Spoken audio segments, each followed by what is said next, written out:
आज के क्लास में हम देखेंगे कॉन्स्टिट्यूशनल अमेंडमेंट्स यानी संवैधानिक संशोधन। ये संवैधानिक संशोधन है क्या? आपको पता है कि 26 नवंबर 1949 को हमारा जो संविधान सभा थी उसने कॉन्स्टिट्यूशन यानी कि संविधान को स्वीकार किया। लेकिन स्वीकार हम 26 नवंबर 1949 को करते हैं, लेकिन पूरे देश में लागू हम 26 जनवरी 1950 को करते हैं। ये आपको पता है कि संविधान सभा लिखने के लिए हमारी प्रारूप समितियां बनी थी, है ना? तो जो संविधान 1950 तक लिख लिया गया और इम्प्लीमेंट कर दिया गया इंडिया में, आज हम 2026 में क्या उसी संविधान से चलेंगे क्या? उसमें और भी चीजें परिवर्तन नहीं होगी क्या? जैसे मान लीजिए हमारा आईटी सेक्टर, इंफॉर्मेशन टेक्नोलॉजी का समय आ गया, कंप्यूटर का समय आ गया, ठीक है, आर्टिफिशियल इंटेलिजेंस का समझ कंसेप्ट आ गया। रिजर्वेशन की बात आई, आप देखें पहले एससी एसटी को रिजर्वेशन था, फिर ओबीसी को रिजर्वेशन मिला, फिर उसके बाद देखिए ईडब्ल्यूएस को रिजर्वेशन मिल गया, फिर आप देखिए 106 कॉन्स्टिट्यूशनल अमेंडमेंट आया जिसमें 33% रिजर्वेशन दिया गया है औरतों को। कहाँ पे? लोकसभा और विधानसभा की सीटों में। वो जो हमारा 2026 का सेंसस चल रहा है वो खत्म जब हो जाएगा, उसी के बेस पे 33% रिजर्वेशन दे दिया जाएगा वुमेन को, औरतों को। कहाँ पे? लोकसभा और विधानसभा की सीटों में। तो ये जो चीजें हैं, अब तक जो 106 अमेंडमेंट हो गए हैं, ये तो लॉन्ग प्रोसेस है ना।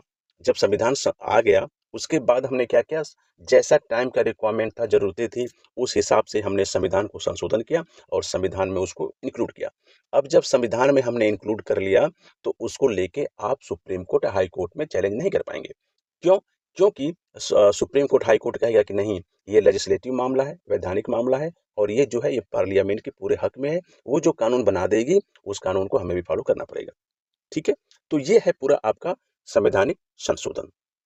एक कंसेप्ट आता है, लोग अक्सर बोलते हैं कि बीजेपी गवर्नमेंट है, फुल मेजोरिटी में आ गई, स्टेट में भी पूरी आधा से अधिक स्टेटों में अपनी सरकार बना लेगी तो वो संविधान चेंज कर देगी। क्या ये सही है? बिल्कुल सही है, ऐसा हो सकता है। उसका क्या प्रोसेस है, वो सब सारी चीजें मैं आपको इस क्लास में बताऊंगा। ठीक है? नमस्कार। आज के क्लास में देखेंगे कॉन्स्टिट्यूशनल अमेंडमेंट। ये जो मेरी क्लास होगी ये प्री प्लस मेंस अप्रोच से होगी। प्री यानी कि जिस प्रकार से आप जो भी एग्जाम देते हैं उसमें ऑब्जेक्टिव क्वेश्चन पूछे जाते हैं।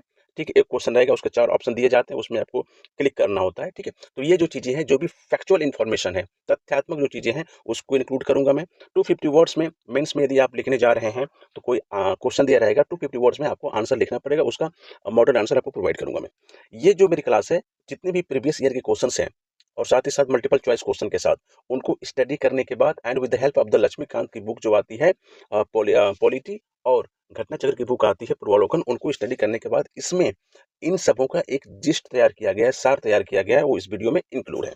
ये क्लास समान रूप से यूपीएससी आप दे रहे हो, स्टेट की जो भी पब्लिक सर्विस कमीशन का एग्जाम दे रहे हो, और साथ ही साथ जो भी हमारे ऑल वन डे एग्जाम होते हैं, चाहे उसमें लेखपाल हो गया, बीडीओ हो गया, ठीक है, जीडीसी का हो गया, जो भी ऑब्जेक्टिव टाइप के पेपर होते हैं, एसएससी सीजीएल हो गया, उन सभी में समान रूप से उपयोगी सिद्ध होगी। ठीक है, तो चलिए स्टार्ट करते हैं और देखते हैं कितना इंटरेस्टिंग टॉपिक है ये। ओके, तो ये आप देखेंगे सबसे पहले कि ये जो हमारा कॉन्स्टिट्यूशन है, कॉन्स्टिट्यूशनल कॉन्स्टिट्यूशनल अमेंडमेंट अमेंडमेंट ठीक है। कॉन्स्टिट्यूशनल अमेंडमेंट का मतलब क्या है? इसका है संवैधानिक संशोधन, यानी कि जो हमारा संविधान है उसमें किस तरीके से संशोधन करेंगे उसकी प्रक्रिया को हम समझेंगे। ठीक है, ओके। देखिए, ये जो हमारा संवैधानिक संशोधन है, ओके, ये किस आर्टिकल में मेंशन है? ठीक है, यानी किस आर्टिकल में मेंशन होगा, ये सबसे पहले हम देखते हैं। ये मेरी क्लास, जिस तरीके से मैं क्लास पढ़ाता हूँ, बताता हूँ मैं, यानी कि सबसे पहले कोई भी पॉलिटी में कंसेप्ट है तो पहले एसोसिएट करता हूँ कि किस आर्टिकल से ये जुड़ा है। तो आप याद रखिएगा, ये है हमारा आर्टिकल कौन सा? 368। ओके, 368 जो हमारा है, इससे हमारा संविधान संशोधन होता है और इसमें क्या होना चाहिए? Special majority. Special majority, special majority, simple majority, effective majority, absolute majority, ये सब जितने तरीके की मेजोरिटी होते हैं, बहुमत होता है, उसको मैं आपको प्रीवियस क्लास में अच्छे से बताया हूं, आप उसको जाके देख सकते हैं। ठीक है, ओके। ये आर्टिकल 368 में है, ये किस पार्ट में है? आर्टिकल 368 जो है ये हमारा है पार्ट, किस पार्ट में है? पार्ट 20 में है। ठीक है, यानी कि 20वें भाग में है। ओके, ठीक है। ये जो कॉन्स्टिट्यूशन की बात हो रही है कि हम बात कर रहे हैं कॉन्स्टिट्यूशनल अमेंडमेंट, ये जो संविधान सभा बैठी हमारी और संविधान लिख रही थी, तो कॉन्स्टिट्यूशनल अमेंडमेंट का कंसेप्ट कहाँ से लिया इन्होंने? किस देश के संविधान से इन्होंने लिया और कहा कि हम संविधान के संशोधन करने की जो प्रक्रिया है उसको अपनाते हैं? तो वो कहाँ से लिया? वो सोर्स क्या है आपका? सोर्स क्या है? South Africa. कहाँ से? South Africa. अब आप कहेंगे सर साउथ अफ्रीका कहाँ है? ठीक है, ये अफ्रीकन कंट्री है और अफ्रीकन कंट्री में जो सबसे साउथ में है, आप देखेंगे साउथ अफ्रीका। साउथ अफ्रीका की क्रिकेट टीम बहुत ही स्ट्रांग है। ठीक है, वो अभी जो हमारा T20 वर्ल्ड कप हुआ था उसमें साउथ अफ्रीका ने सेमीफाइनल के पहले इंडिया को हराया भी था। ये टीम इतनी मजबूत है कि ये हर बहुत स्ट्रांग है, लेकिन अभी तक वर्ल्ड कप ये नहीं जीती है। ठीक है, ओके। तो ये हमारा साउथ अफ्रीका, समझ में आ गया आपको? ओके। अब देखिए ये जो कॉन्स्टिट्यूशन अमेंडमेंट के बारे में बात हो रही है, ओके, तो ये इसका पावर क्या है? आर्टिकल 368 जो है वो कहता है कि हम संविधान को संशोधन कर लेंगे, बिल्कुल कर लेंगे, लेकिन इसका पावर क्या है इसके बारे में हम देखेंगे। ओके, कि क्या पावर है। देखिए, तो ये पावर देता है किसको? आर्टिकल 368 ना वो पावर देता है किसको? देता है पार्लियामेंट को। पार्लियामेंट को, यानी कि हमारा जो संसद है, संसद कौन? लोकसभा और राज्यसभा, उसको देता है कि parliament has power power to, क्या करने के लिए भैया? टू, आप देखेंगे ऐड यानी कि जोड़ने के लिए, अल्टर काटने पीटने, कुछ हटाना है कुछ जोड़ना है वो करने के लिए, और रिपील यानी खत्म करने के लिए। क्या? Any any part of the constitution. Okay, यानी कि जो हमारे संविधान है, तो संविधान के किसी भी आर्टिकल में को किसी भी आर्टिकल में हम जोड़ सकते हैं कुछ चीजें अमेंडमेंट करके, और किसी आर्टिकल को हम खत्म कर सकते हैं। जैसे आर्टिकल हमारा 31 है, उसमें राइट टू प्रॉपर्टी था, लेकिन उसको क्या किए हम? 44th जो हमारा आया कॉन्स्टिट्यूशनल अमेंडमेंट, उसको वहां से हम हटा दिए। ओके, वहां से हटा दिए हैं। अभी ऐड करने के बारे में बात कर रहे हैं। ऐड यानी कि मान लीजिए अभी article constitutional amendment 106 constitutional amendment एक आया, उससे क्या हुआ कि वुमेन को रिजर्वेशन दिया गया 33%, तो वो हम ऐड कर दिए। ठीक है, तो any part of the constitution. लेकिन आपको याद रखना पड़ेगा कि किसी पार्ट में आप संशोधन करेंगे, बट क्या करना है भाई? इट, ठीक है, can not alter the basic structure.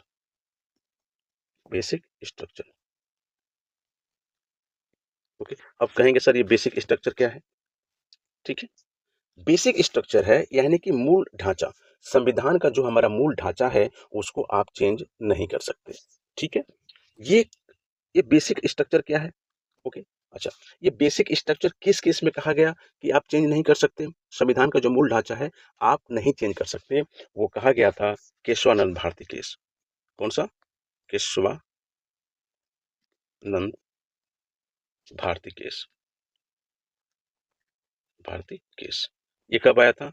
1973 में आया था। समझ में आ गया? यानी कि जो केशवानंद भारती केस है उसमें ये बेसिक स्ट्रक्चर का कंसेप्ट सुप्रीम कोर्ट ने दिया था। ओके, ठीक है। अब आप कहेंगे सर ये बेसिक स्ट्रक्चर है क्या? देखिए, बेसिक स्ट्रक्चर का मतलब ये होता है कि जैसे supremacy of supremacy of constitution. समझ में आ गया? यानी कि जो संविधान है, संविधान ही सबसे ऊपर है, वो हमारा बेसिक स्ट्रक्चर है।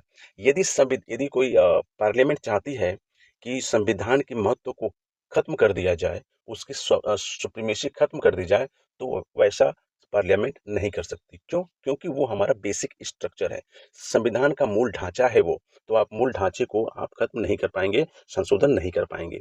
जिस प्रकार से घर की बिल्डिंग होती है, घर की बिल्डिंग में जो नींव होता है, जो नींव पड़ती है, वो सबसे स्ट्रांग होती है ना? यानी कि उसको आप छेड़खानी नहीं कर सकते। यदि नींव कमजोर हो जाएगा तो घर कमजोर हो जाएगी। उसी प्रकार जो बेसिक स्ट्रक्चर है संविधान का, जैसे हमारा सुप्रीमेसी ऑफ कॉन्स्टिट्यूशन, यानी कि संविधान का सर्वोच्चता जो है उसको आप चेंज नहीं कर सकते। ठीक है, ओके। दूसरा क्या है?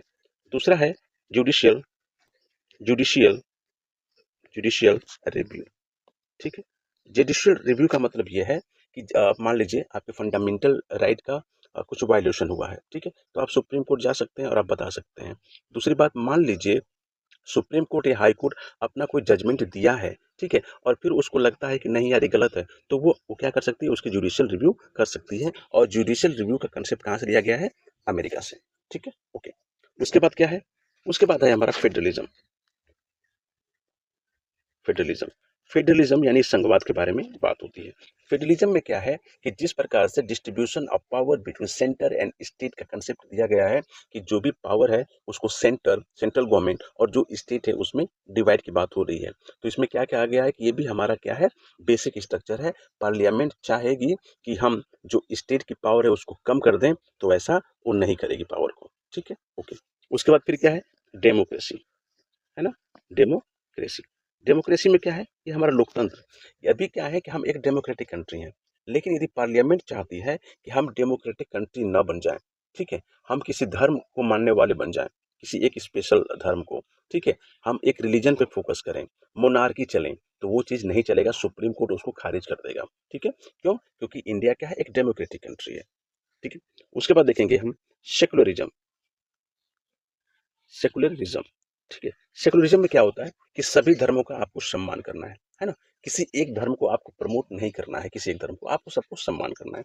समान भाव से आपको, सरकार की रिस्पॉन्सिबिलिटी है कि समान भाव से सभी धर्मों को वो देखे। ओके, तो ये सब चीजें जो है वो हमारा संविधान का बेसिक स्ट्रक्चर है। इन बेसिक स्ट्रक्चर को आप चेंज नहीं कर सकते, और इसके अलावा इसको छोड़ के आप संविधान में जहां भी चेंज करना चाहें आप उसको चेंज कर सकते हैं। ठीक है, ओके। अब जब ये बात आएगी तो फिर आप कहेंगे कि सर इसका इम्पोर्टेंस क्या है, जो हम संविधान जितने हम कर रहे हैं, जैसे अभी तक मान लीजिए कि देखेंगे कि 300, अभी आर्टिकल आपके पास कितने हैं, आर्टिकल आपके पास हैं 394, यही आर्टिकल है ना, 394 आर्टिकल आपके पास हैं। प्लस कीजिए अब तक कितने अमेंडमेंट हो गए हैं, तो 106 हमारा अमेंडमेंट है, अमेंडमेंट। ठीक है, ये कब तक है भाई, टिल, हम बता दे, लिख दे रहे हैं आपको, मार्च, क्योंकि मार्च में क्लास ले रहा हूं मैं। तो अब तक क्या है कि 106 बार संविधान को संशोधन किया गया है मार्च 2026 तक। ठीक है, तो आप देखेंगे कि 394 ये और 106 ये, यानी कि नियर अबाउट टोटल जो आर्टिकल्स हो गए ये आपके कितने हो गए, 500। ठीक है, लेकिन मेन तो आपका ये है, समझाने के लिए आपको ये बता रहा हूँ। ठीक है, ओके, इतना हो चुका है। तो आप बोलेंगे सर जो आर्टिकल हमारा 394 था उसमें हमारा 106 कॉन्स्टिट्यूशनल अमेंडमेंट एक्ट हो गए हैं, तो सर इसका इंपॉर्टेंस क्या है, क्या जरूरत है इसकी। बिल्कुल सही क्वेश्चन कहा आपने कि इसकी इंपॉर्टेंस क्या है। भाई हम क्यों संविधान को बार बार संशोधन करते हैं और चीजें ऐड करते हैं, तो इसकी जरूरत क्या है। ठीक है, ओके। इसका इंपॉर्टेंस ये है, अरे यार, ओके, इसका इंपॉर्टेंस ये है, बताता हूं आपको क्या करने के लिए।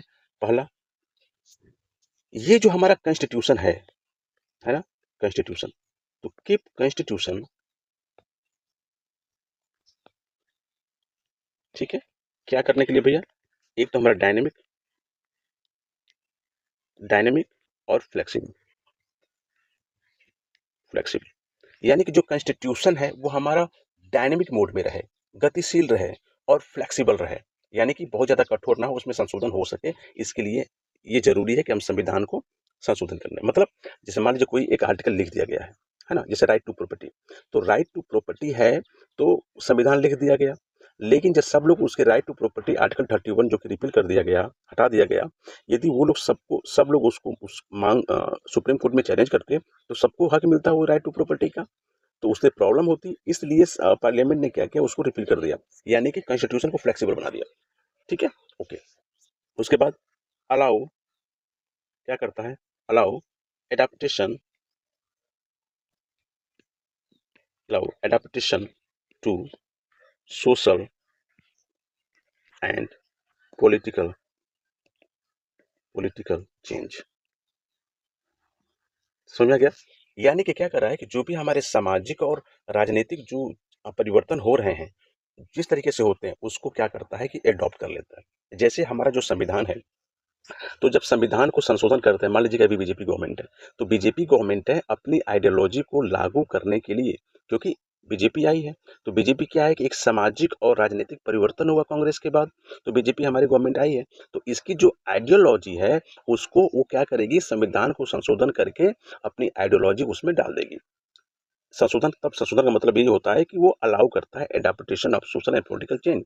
जैसे आर्टिकल 370 को बीजेपी गवर्नमेंट ने हटाया, तो जब हटाया तो उनकी कुछ आइडियोलॉजी थी ना, तो जब हटा दिया 370 को तो कॉन्स्टिट्यूशन में हमारा आ गया है।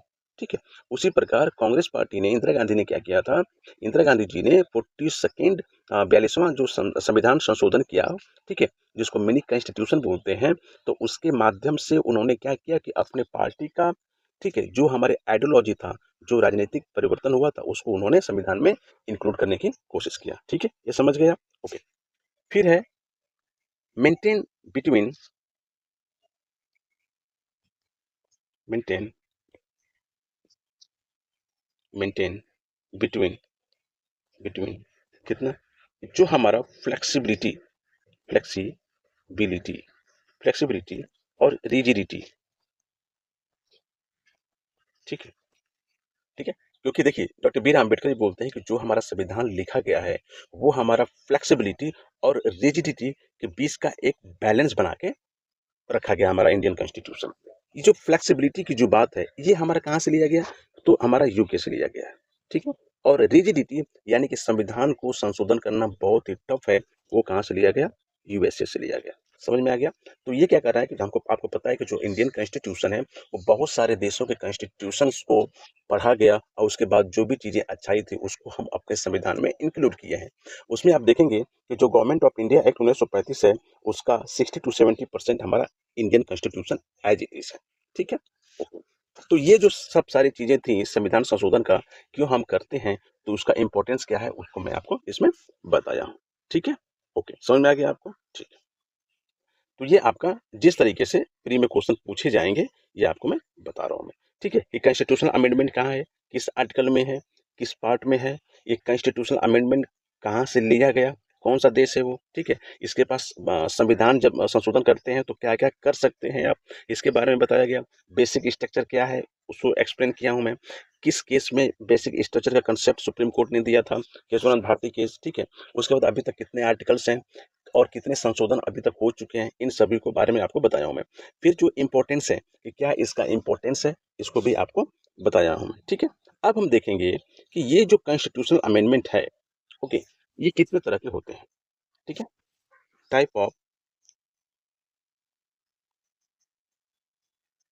Types of constitutional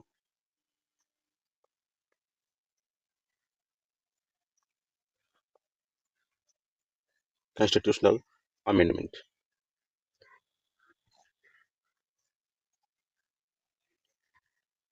in India. ठीक है, यानी कि भारत में जो संविधान संशोधन होता है वो कितने तरीके से होते हैं इसको समझना पड़ेगा। ठीक है, तो देखिए संविधान में संशोधन जो है वो 3 तरीके से होते हैं। ओके, ठीक है, पहला क्या है, पहला है सिंपल मेजोरिटी। ओके, यानी कि amendment amendment by simple majority. Simple majority, पहला ये हो गया सिंपल मेजोरिटी के द्वारा। अब सिंपल मेजोरिटी में क्या होता है, ये जो सिंपल मेजोरिटी का यही है कि इसमें जो है कि लोकसभा और राज्यसभा में जितने मेंबर बैठे हैं कोरम पूरा करने के बाद, जितने मेंबर बैठे हैं उनमें 50% से अधिक, एक भी सीटें, एक भी वोट 50% से अधिक प्रेजेंट और वोटिंग कर देते हैं। ठीक है, तो हमारा क्या हो जाएगा, वो बिल पास हो जाएगा। सिंपल मेजोरिटी यही है। मतलब मान लीजिए कि अभी क्या है कि 543 सीटें हैं। ठीक है, 543 सीटें हैं, इसका कोरम पूरा करने के लिए 1/10 कोरम पूरा करने के लिए जरूरी है, यानी कि टोटल मान लीजिए हमारा 55 सीटें। ठीक है, समझ में आ गया, ये कोरम चल रहा है। अब इन 55 में से, ठीक है, कितने लोग प्रेजेंट रहेंगे और वोटिंग करेंगे। मान लीजिए कि इन 55 लोगों में से सभी ने वोटिंग किया। ओके, कुछ अगेंस्ट में और कुछ, जैसे मान लीजिए सपोर्ट में, कोई बिल के सपोर्ट में ये बिल पास कराना है, तो मान लीजिए 30 वोट दिए। ठीक है, अपोज में किए, अपोज में कितना, मान लीजिए 25 लोग किए। समझ में आ गया। तो जब इसमें हो गया तो जो ये 30 लोग किए हैं सपोर्ट में, हो ना, तो वो क्या हो जाएंगे, हमारे बिल हमारा पास हो जाएगा। समझ में आ गया? ठीक है, ये चीजें हैं। ये टोटल स्ट्रेंथ से इसमें कोई लेना देना इसका नहीं है। इसमें क्या है कि जितने लोग प्रेजेंट हैं, वोटिंग कर रहे हैं, वो हमारा सिंपल मेजोरिटी हो जाएगी। ठीक है, ओके। लेकिन आप ये समझिएगा कि ये सिंपल मेजोरिटी जो है, ये जो हम आर्टिकल बता रहे थे, आर्टिकल 368, उसमें ये इंक्लूड नहीं होता है। ठीक है, ओके। अभी आपको डिटेल में बताऊंगा मैं, अभी आप देखिए। दूसरा हमारा है कि amendment by special majority. Special majority, ठीक है। एक हमारा सिंपल हो गया, स्पेशल मेजोरिटी हो गया। ये जो स्पेशल मेजोरिटी है, ये अंडर आर्टिकल 368 में आता है। ठीक है, ये हमारा इंपॉर्टेंट है और सिर्फ यही इंपॉर्टेंट है। आर्टिकल जब आर्टिकल 368 के बारे में बात करें, कॉन्स्टिट्यूशनल अमेंडमेंट के बारे में बात करें, तो स्पेशल मेजोरिटी के बारे में बात होगी। अभी सिंपल स्पेशल क्या है, ये सब आपको डिटेल में बताऊंगा मैं। ठीक है, ओके। इसके बाद तीसरा हमारा है कि amendment by special majority. Special majority, special majority और plus state state ratification. Okay, state ratification. Special majority तो यहां भी चलेगा, ठीक है, और प्लस स्टेट रेटिफिकेशन। कितने से स्टेट भाई? More than 50% states. यानी कि आप मान लीजिए कि 14 से, अभी 28 स्टेट्स हैं, तो 28 स्टेट का आधा कितना हो जाएगा? 14। यानी कि कम से कम, ठीक है, हमारे 15, हमारे क्या होने चाहिए? 15 राज्य जो करे उसको स्वीकृति देंगे। जब 15 राज्य स्वीकृति देंगे, तो वो हमारे स्पेशल मेजोरिटी के साथ, तो हमारा संविधान को संशोधन आप कर सकते हैं। ठीक है, अब जब, ठीक है, ये स्टेट रेटिफिकेशन, अब एक एक करके आपको मैं समझाता हूँ। ठीक है, ओके। इसलिए यहीं पे समझ लीजिए आप, ये जो स्पेशल मेजोरिटी है ना, मान लीजिए कैसे अमेंडमेंट होता है। मान लीजिए बीजेपी गवर्नमेंट है, अभी बीजेपी गवर्नमेंट है, तो इनके पास क्या है कि स्पेशल मेजोरिटी ना तो लोकसभा में है और ना तो राज्यसभा में। ठीक है, ओके। लेकिन मान लीजिए इनको कोई एक बिल पास करानी है, ओके, तो इनको कोई बिल पास करानी है, तो आसानी से अपोजिशन पार्टी कितना भी विरोध करे, वो सिंपल मेजोरिटी के साथ वो क्या करा सकते हैं? बिल पास करा सकते हैं। समझ में आ गया? ठीक है, यानी कि जो सरकार है, कोई भी बिल पास कराना चाहती है, तो आसानी से, अभी बीजेपी गवर्नमेंट स्पेशल मेजोरिटी में नहीं है, तो सिंपल मेजोरिटी के साथ वो बिल पास करा सकती है। ठीक है, हाँ। जैसे एग्जाम्पल के तौर पे मान लीजिए कि कोई नया राज्य बनाना है इनको। ठीक है, मान लीजिए कि उत्तर प्रदेश है, तो उत्तर प्रदेश को 4 भागों में बांटना चाहते हैं। ठीक है, उसकी बाउंड्री चेंज करना चाहते हैं वो, तो वो सिंपल मेजोरिटी के साथ कर सकते हो, आर्टिकल 3 में मेंशन है वो। ठीक है, समझ में आ गया? ओके। दूसरा, मान लीजिए किसको नागरिकता देनी है, किसको नागरिकता नहीं देनी है, नागरिकता को लेके यदि कोई कानून बनाना है, तो सिंपल मेजोरिटी के साथ वो बना सकते हैं। समझ में आ गया? इस तरीके से चीजें आप देखेंगे। वहीं आप देखिए, जब स्पेशल मेजोरिटी का मतलब होता है कि 2/3, है ना, टोटल जो स्ट्रेंथ है उसका 2/3 का सपोर्ट आना चाहिए। समझ में आ गया आपको? ठीक है, इसमें देखिए क्या होता है कि यदि कोई बिल आपको पारित करानी है, तो आपको स्पेशल मेजोरिटी चाहिए। मान लीजिए कि आपकी सीटें कितनी है? 7500, मान लीजिए एग्जाम्पल के तौर पे, है ना, 750 है, तो आपको 2/3 मेजोरिटी चाहिए, तभी स्पेशल मेजोरिटी होगा। तो ये कितना हो जाएगा? सीटें हमारी कितनी आएगी? 500। ठीक है, ओके। सरकार कितनी पे चल जाएगी? कितनी पे चल जाएगी?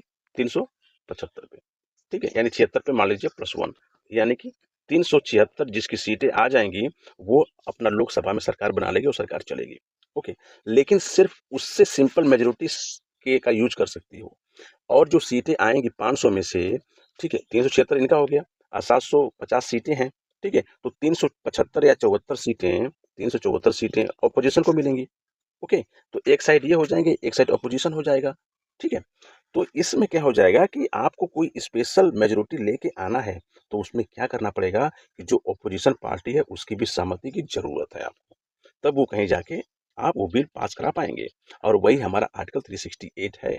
यानी कि अभी यदि बीजेपी गवर्नमेंट क्या करे कि कोई बिल पारित करानी चाहे, तो उसमें लीडर ऑफ ओपोजिशन का सपोर्ट उसको लेना पड़ेगा। समझ में आ गया? ठीक है, जैसे फंडामेंटल राइट्स हो गए, मूल अधिकार हो गए, डीपीएसपी हो गया, यदि इन लोगों को चेंज करना है, तो आपको स्पेशल मेजोरिटी लेके आना पड़ेगा। और पार्लियामेंट में आप रूलिंग सरकार ठीक है, और साथ ही साथ जो ऑपोजिशन सरकार है उन दोनों की सहमति जरूरी है। समझ में आ गया? ओके। अब देखिए, हमारा एक तीसरा टाइप का है कि स्पेशल मेजोरिटी। तो स्पेशल मेजोरिटी आप समझ गए हैं। ओके। उसके बाद स्टेट रेटिफिकेशन, है ना, यानी कि जो हमारे 28 राज्य हैं उनमें से 14 से अधिक, यानी कि मान लीजिए कि 15 राज्य उस पर साइन करेंगे, सहमति अपना देंगे। ठीक है, तो उस तरीके से हो जाएगी। मतलब यह है कि यदि सरकार कमजोर है तो सिंपल मेजोरिटी यूज करेगी, ठीक है, अपने से। यदि सरकार मजबूत होती जाएगी, ये हमारा इंक्रीजिंग ऑर्डर हो गया। इंक्रीजिंग ऑर्डर, ठीक है, increasing order. Number of seat, number of seats किसका? एमपी का, मेंबर ऑफ पार्लियामेंट का। तो जिस तरीके से आप मेंबर ऑफ पार्लियामेंट की सीटें जिस पार्टी के पास बढ़ेगी, तो यदि कम सीटें रहेंगी और सरकार बना ली तो सिंपल मेजोरिटी के साथ कोई बिल पास करा सकती है। ठीक है। यदि स्पेशल मेजोरिटी खुद बहुत जीत के आ चुकी, जैसे इंदिरा गांधी जीत के आई थी, राजीव गांधी जीत के आए थे 2/3 मेजोरिटी के साथ, तो वो क्या करेंगे कि वो कोई भी बिल, फंडामेंटल राइट हो गया, डीपीएसपी, उसमें चेंज करा सकते हैं।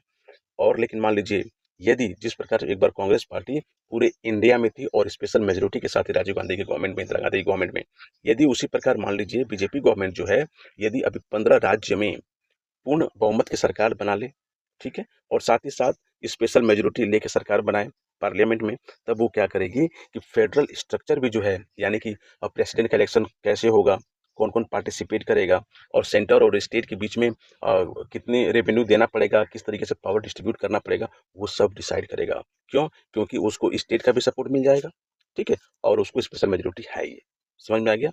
ये पूरा आपका कंसेप्ट था। ठीक है, चलिए देखते हैं। अब क्या है कि जो सिंपल मेजोरिटी का जो पूरा कंसेप्ट है, आपको अच्छे से एक्सप्लेन करने जा रहा हूं मैं, अमेंडमेंट। और फिर उसके बाद देखेंगे कि amendment by the special majority क्या है। फिर देखेंगे amendment by the special majority and state ratification. ठीक है, तो चलिए अब शुरू करते हैं। ये देखिए, ये है आपका amendment amendment by simple majority. ठीक है, ओके। देखिए, ये जो सिंपल मेजोरिटी का कंसेप्ट है, आपको बताया हूं मैं कि ये जो है, ये हमारा आर्टिकल 368 में नहीं आता है। ठीक है, नॉट, ठीक है, अंडर अंडर आर्टिकल आर्टिकल 368। समझ में आ गया? यानी कि जो 368 के बारे में बात होगी वो हमारा स्पेशल मेजोरिटी रहना चाहिए, और जो सिंपल मेजोरिटी की बात होती है तो वो क्या कर रहा है कि इसमें ये आर्टिकल 368 में नहीं आता है। ओके, ठीक है। तो ये है क्या? ये है हमारा ऑर्डिनरी ऑर्डिनरी लेजिस्लेटिव लेजिस्लेटिव ये हमारा प्रोसेस है। जो सिंपल मेजोरिटी के बारे में बात कर रहे हैं ना, वो हमारे आर्टिकल 368 में नहीं आता है। 368 का जो है वो हमारा स्पेशल मेजोरिटी ही आती है। लेकिन संविधान को किस तरीके से संशोधन कर रहे हैं, उन सभी को मैं बताने की कोशिश किया हूं मैं। ठीक है, ओके। तो ये क्या हो जाएगा? Ordinary legislative process. ओके जी। अब आप कहेंगे कि सर ये जो सिंपल मेजोरिटी है ना, साधारण जो बहुमत है, इसका ग्राउंड क्या है, किस आधार पे हम संविधान को संशोधन करते हैं? और आप मुझे एग्जाम्पल दीजिए। ठीक है, बिल्कुल दूंगा। इसका ग्राउंड क्या है?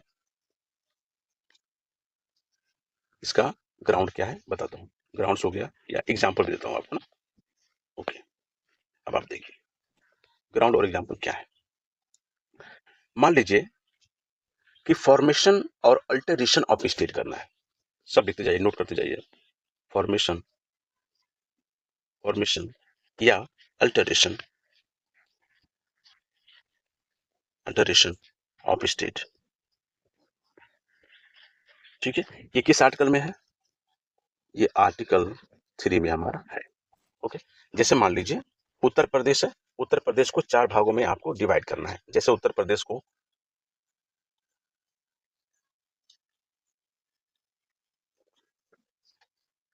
जैसे पहले, सॉरी पानी पी रहा था मैं। ओके, तो उत्तर प्रदेश को हमने क्या किया, जो उत्तराखंड है वो उत्तर प्रदेश से अलग होके बना, तो सिंपल मेजोरिटी के साथ हमारा पार्लियामेंट ने बना दिया उसको। ठीक है, 2014 में हम देखते हैं कि आंध्र प्रदेश से कट के तेलंगाना को बनाया गया, डिवाइड किया गया, तेलंगाना बन गया और आंध्र प्रदेश हो गए। ओके, तो वो भी हमारा क्या हुआ कि सिंपल मेजोरिटी, पार्लियामेंट में सिंपल मेजोरिटी के साथ ही चीजें हमारी हुई हैं। ओके, ठीक है। इसके बाद देखिए हमारा सिटीजनशिप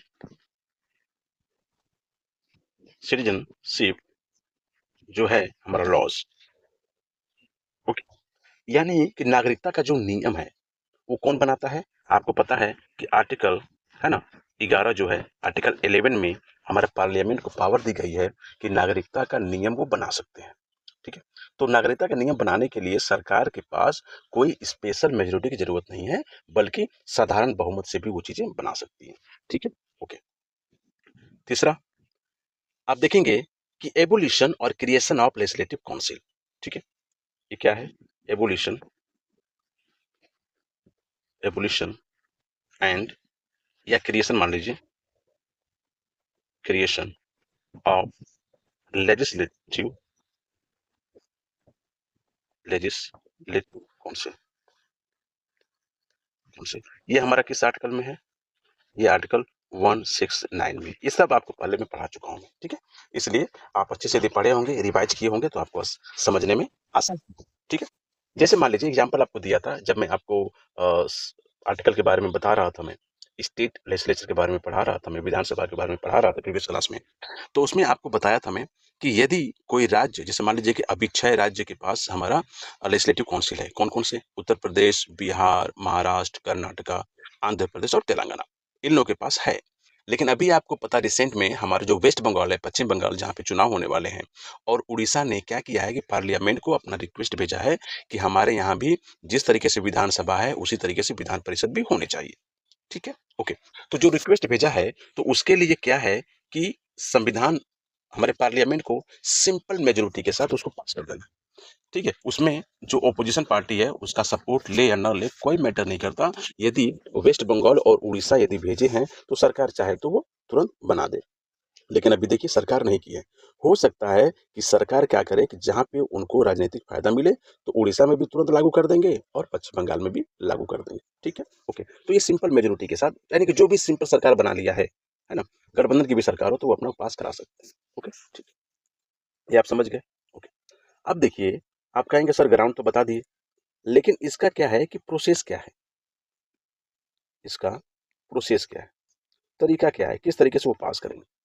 भैया कुछ नहीं करना है।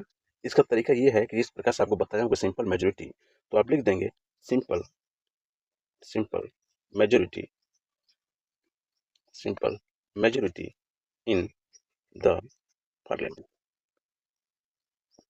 पार्लियामेंट ओके, यानी कि संसद में हमारा साधारण बहुमत के साथ ये चीजें हमारी पारित हो जाएंगी। वो क्या होता है, जैसे एग्जाम्पल के तौर पे ले लीजिए, हमारा इक्वल टू या मोर देन 50%, ठीक है, ऑफ मेंबर रहेंगे, वो हमारे प्रेजेंट और वोटिंग करें, जो प्रेजेंट और वोटिंग करें। समझ में आ गया? ये चीजें आपकी हो जाएगी प्रेजेंट और वोटिंग। ओके, ठीक है। अब आप कहेंगे सर इसका आउटकम क्या है? आउटकम क्या है? देखिए आउटकम ये है आपका कि सरकार यदि तुरंत कोई चेंज करना चाहती है ना, उसको और मेंबर की जरूरत नहीं है क्योंकि सारे मेंबर नहीं आ पा रहे हैं, तुरंत कोई एक्शन लेना चाहती है तो उसके लिए जरूरी है, यानी quick quick change quick changes to non core provision. समझ में आता है? यानी क्विक चेंज, तुरंत मान लीजिए कि यदि कोई ऐसा है इन्फिल्ट्रेशन हो गया है और सरकार चाहती है कि नागरिकता पे हम कानून बनाएं, नहीं तो बांग्लादेशी या पाकिस्तानी या जो भी हैं हमारे देश में घुस रहे हैं घुसपैठिए के तौर पे, तो उनको नागरिकता मिल जाएगी। तो सरकार चाहती है कि नहीं, जितना टाइम लेंगे तो वो लोग और माइग्रेट होके भारत में आ जाएंगे, तो तुरंत कानून बना देगी कि आप आधार कार्ड अपना दिखाइए या कुछ भी दिखाइए आप कि आप यहाँ के नागरिक हैं कि नहीं नागरिक हैं। तो वो क्विक एक्शन के लिए हम सिंपल मेजोरिटी का यूज कर लेते हैं। ठीक है, ओके। अब देखेंगे हम लोग special majority. Special majority special majority है क्या? ओके, देखिए ये जो आपका स्पेशल मेजोरिटी है कि amendment by the special majority, यही एक्चुअली, यही रियल में क्या है, आर्टिकल आर्टिकल 368 में मेंशन। समझ में आ गया? ओके, यानी कि ये हमारा क्या है, ये हमारा पार्लियामेंट बॉस है, पार्लियामेंट यहीं से हमारा बॉस बनता है। और पार्लियामेंट बॉस में क्या होते हैं, हमारा लोकसभा राज्यसभा, उसमें हमारा रूलिंग पार्टी ऑपोजिशन पार्टी, ये सब सारी चीजें आती है। ओके, ये जो है ये क्या करता है, required required for most amendment.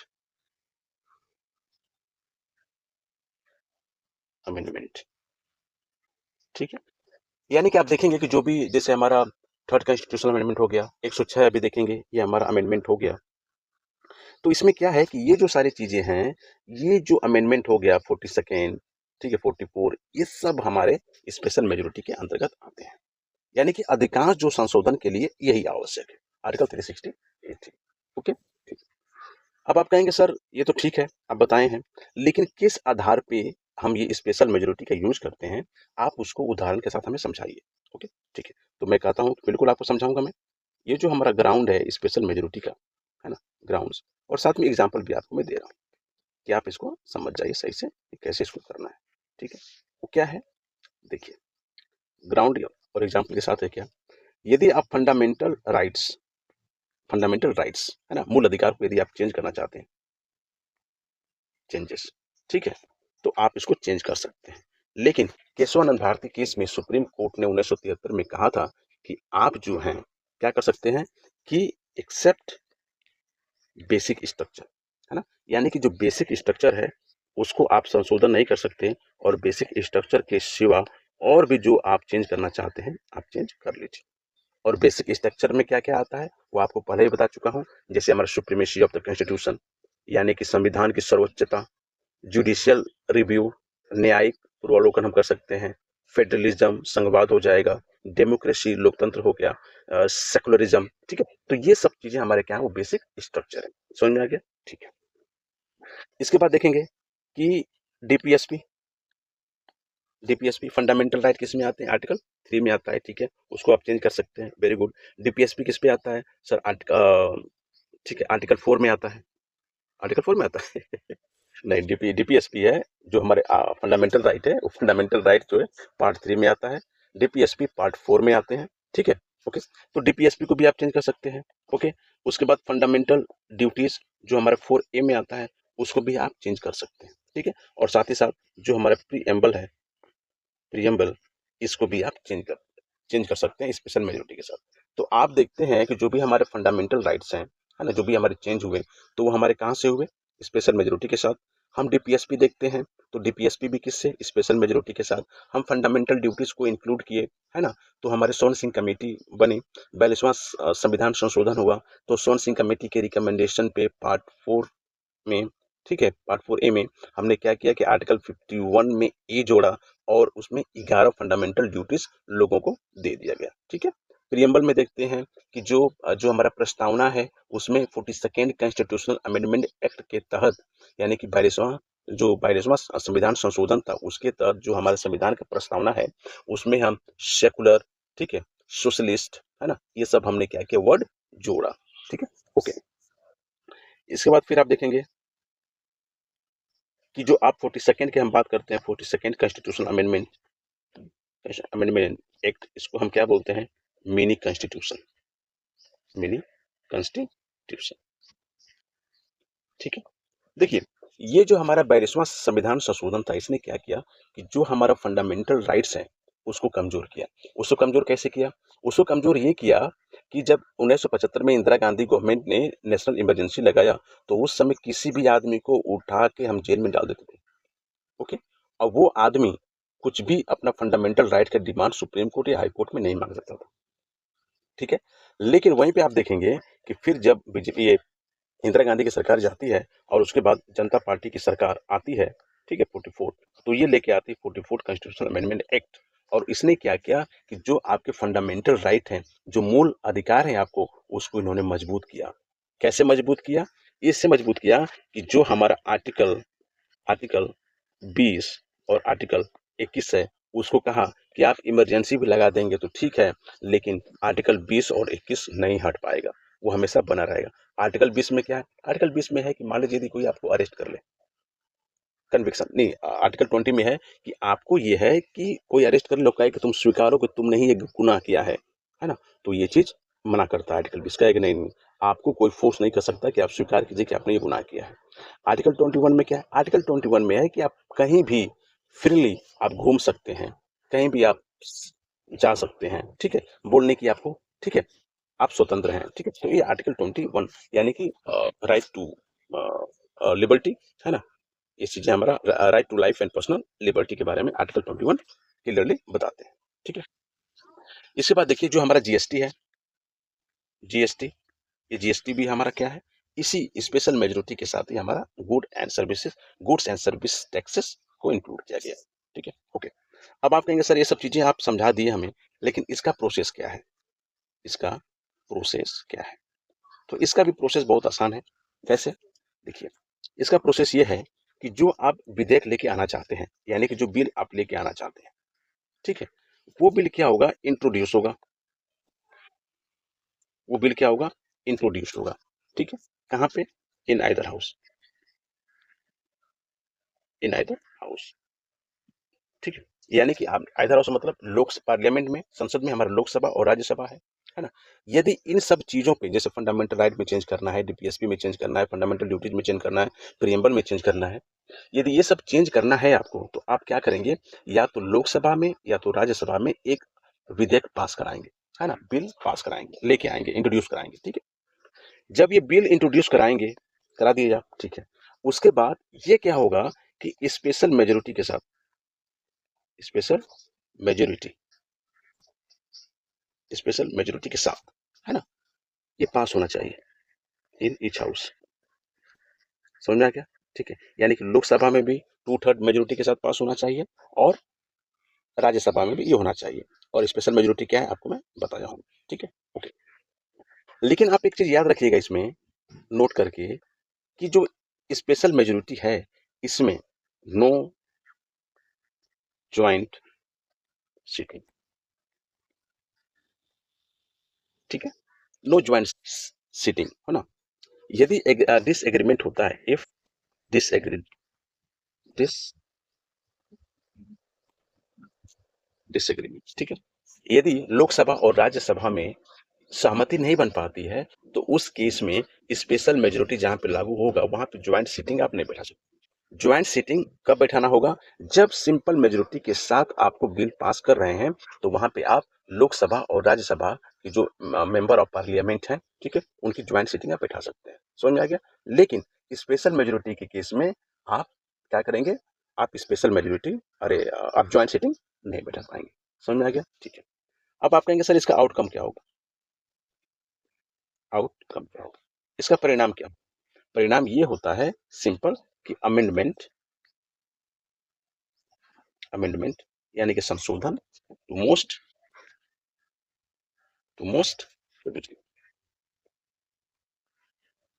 ठीक है? यानी कि अधिकांश भागों के संशोधन के लिए इसी को हम यूज करते हैं। तो ये हमारा आर्टिकल 368 है। इसको आपको एक एक करके बढ़िया से समझाया, एक एक पॉइंट समझाया हूँ, इसका बढ़िया से नोट्स बनाइए और इसको मेमोराइज कीजिए, प्रैक्टिस कीजिए, ठीक है? ओके। अब एक तीसरा जो है, लास्ट है ना, कि हमारा जो अमेंडमेंट होगा कॉन्स्टिट्यूशन का, वो कैसे, ठीक है? तो वो होगा हमारा special special majority, special majority, ठीक है, प्लस रेटिफिकेशन, रेटिफिकेशन, ओके? ये हमारा थर्ड वन है, ओके, ठीक है? अब देखिए इसमें है क्या, ये जो स्पेशल मेजोरिटी आप तो अच्छे से समझ गए हैं, और रेटिफिकेशन जो कि पहले बताया कि स्टेट रेटिफिकेशन के बारे में बात हो रही है, कि हमारे 28 स्टेट्स हैं, तो 28 स्टेट में हमारा 50% से अधिक जो स्टेट है उनका स्वीकृति मिलनी चाहिए, यानी कि 15 राज्यों की स्वीकृति हमें मिलनी चाहिए, तो वो हमारे पास हो जाएगा। तो आप कहेंगे कि सर जब स्टेटों का भी बात इसमें होनी चाहिए और पार्लियामेंट की बात होनी चाहिए, तब तो ये हमारा फेडरल स्ट्रक्चर को संघवाद को लेकर कहीं बात कर रहा है। बिल्कुल सही कहा है आपने। ये किसको लेकर बात कर रहा है? फेडरल फेडरल प्रोविजन, ठीक है? ओके। और ये हमारा किस में आता है भैया? आर्टिकल 368 तो है ही, 368 का वो में आता, ठीक है? ओके। अब आप देखिए क्या करना है आपको। ये है क्या? ये जो है स्पेशल मेजोरिटी और प्लस जो आप रेटिफिकेशन किए हैं, ये किस लिए किए हैं? ये किए हैं for changes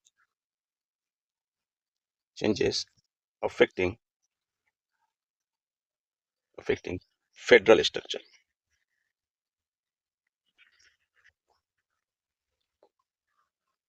ठीक है, यानी कि जो फेडरल स्ट्रक्चर है उसमें चेंज करने के लिए हम स्पेशल मेजोरिटी और स्टेटों का रेटिफिकेशन हम लेते हैं। ठीक है, अब आप कहेंगे सर पहले आपने ग्राउंड बताया था, ठीक है, सब केस में, इस केस में भी आप इसका क्या ग्राउंड हो सकता है और साथ में एग्जाम्पल भी आप हमको देके बताइए। तो मैं हमेशा तैयार रहता हूँ आपको एक्सप्लेन करने के लिए कि इसका ग्राउंड और एग्जाम्पल क्या है। ओके, पहला, अब आप देखिए कि जो हमारा फेडरल स्ट्रक्चर है, यानी कि आप बताइए ऐसा चुनाव बताइए कि जिसमें लोकसभा भी पार्टिसिपेट करे, राज्यसभा भी पार्टिसिपेट करे और जो हमारे विधानसभा के जो हमारे एमएलए हैं वो भी पार्टिसिपेट करें, यानी कि स्टेट भी पार्टिसिपेट करे। तो वो क्या हो जाएगा? Election of president. Election of president. President, ठीक है, यानी कि राष्ट्रपति का जो चुनाव होता है तो उसमें देखते हैं कि आप लोकसभा के भी मेंबर ऑफ पार्लियामेंट हैं, राज्यसभा के भी मेंबर ऑफ पार्लियामेंट हैं और जो विधानसभा होते हैं राज्यों के उसके भी हमारे एमएलए होते हैं। ठीक है, प्रेसिडेंट के चुनाव में जो हमारे नॉमिनेटेड मेंबर होते हैं वो इलेक्शन नहीं में भाग, इलेक्टोरल कॉलेज में पार्टिसिपेट नहीं करते और जो हमारे विधान परिषद है, विधान परिषद के भी लोग उसमें पार्टिसिपेट नहीं करते हैं। ठीक है, समझ आ गया? यानी कि इलेक्शन ऑफ प्रेसिडेंट, यानी कि जो हमारा लोकसभा और राज्य के जो विधानसभा है वो भी हमारे पार्टिसिपेट करें।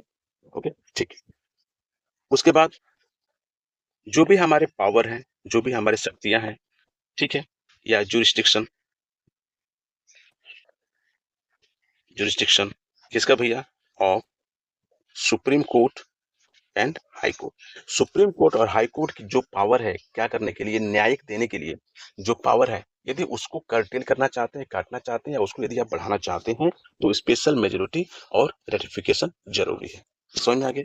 ओके, इसके बाद और कहाँ सेवन शेड्यूल है? हाँ आ गया ना, यानी कि और बताइए कहाँ ऐसा शेड्यूल बताइए जहाँ पे स्टेट यूनियन को बांटा गया है पावर को लेके। तो आपको क्या पता है? सेवेंथ शेड्यूल, यानी सातवां जो अनुसूची है उसमें हम देखते हैं कि सेवन शेड्यूल लिस्ट में कि हम क्या किए हैं, हम बांटे हैं। क्या बांटे हैं? यूनियन लिस्ट में कितने सब्जेक्ट, स्टेट लिस्ट में कितने सब्जेक्ट और कॉन्करेंट लिस्ट में कितने सब्जेक्ट होने चाहिए, इसको हमने बांटा है। यानी कि राज्य, देश और राज्य के बीच में जो बंटवारा हर जगह हो रहा है तो वो कहाँ जाएगा? वो हमारा स्पेशल मेजोरिटी और रेटिफिकेशन के कंसेप्ट में इंक्लूड हो जाएगा। ठीक है, साथ ही साथ आप देखेंगे जैसे मान लीजिए इसमें सेवन शेड्यूल में एग्जाम्पल के तौर पे आप देखिए कि जो हमारा 101 है ना, कॉन्स्टिट्यूशनल अमेंडमेंट एक्ट आया। ओके, तो उसने क्या किया कि जीएसटी को लेके आया। ठीक है, वो क्या लेके आया? जीएसटी को। तो जो जीएसटी लेके आया है तो कहीं ना कहीं सेंटर और स्टेट के बीच में क्या कर रहा है? ठीक है, स्टेट और सेंटर के बीच में पावर का डिस्ट्रीब्यूशन कर रहा है। तो वो हमारा कैसे होगा? स्पेशल मेजोरिटी और रेटिफिकेशन के माध्यम से। ठीक है, साथ ही साथ फिर क्या होगा हमारा कि जो हमारा representation of state in parliament है ना, यानी कि पार्लियामेंट में जो राज्यसभा में, राज्यसभा में जो हमारा रिप्रेजेंटेशन होते हैं, यानी कि राज्यसभा के जो मेंबर बनते हैं, एमपी बनते हैं, तो वो किस राज्य से कितने बनने चाहिए वो सब कौन डिसाइड करता है? ठीक है, वो सब डिसाइड करेगा हमारा पार्लियामेंट। और वो कैसे करेगा डिसाइड? वो हमारा पार्लियामेंट क्या करेगा कि स्पेशल मेजोरिटी लेके आएगा और साथ ही साथ फिर क्या करेगा कि स्टेट रेटिफिकेशन। ओके, ठीक है, उसके बाद आर्टिकल आर्टिकल 368 itself, समझ में आ गया? यानी कि जो आर्टिकल 368 संविधान संशोधन के लिए बनाया गया है, यदि उस आर्टिकल को ही आप संशोधित करना चाहते हैं खुद में तो आपको क्या करना पड़ेगा? आपको स्पेशल मेजोरिटी तो लेके आनी पड़ेगी, साथ ही साथ जो हमारे राज्य हैं 28 राज्य, उनमें से आधे से अधिक राज्यों का सहमति भी उस पर जरूरी है। ठीक है, ओके, अब आप कहेंगे सर ये तो सब ठीक है, चलिए हम समझ गए, इसका प्रोसेस क्या है, ये किस तरीके से काम करेगा? ठीक है, देखिए प्रोसेस सिंपल है, जैसा कि आपको बताया हूं मैं। ठीक है, पहला प्रोसेस है, बता दे रहा हूं मैं कि special majority, special majority in parliament.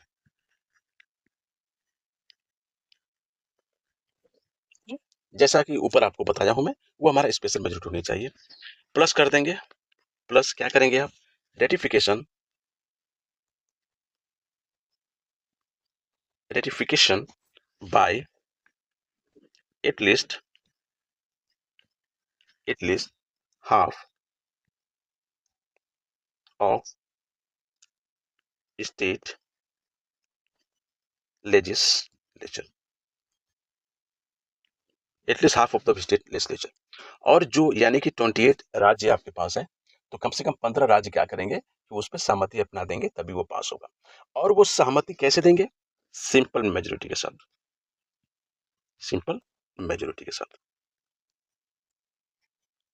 यानी कि वो सहमति क्या करेंगे कि सिंपल मेजोरिटी जो है, ठीक है, यानी कि 50% से जो मेंबर है वो साइन कर देंगे तो वो चीज़ें हमारे हो जाएगा।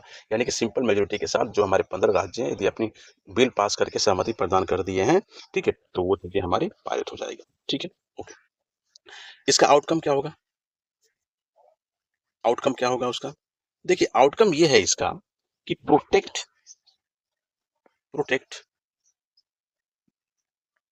फेडरल बैलेंस,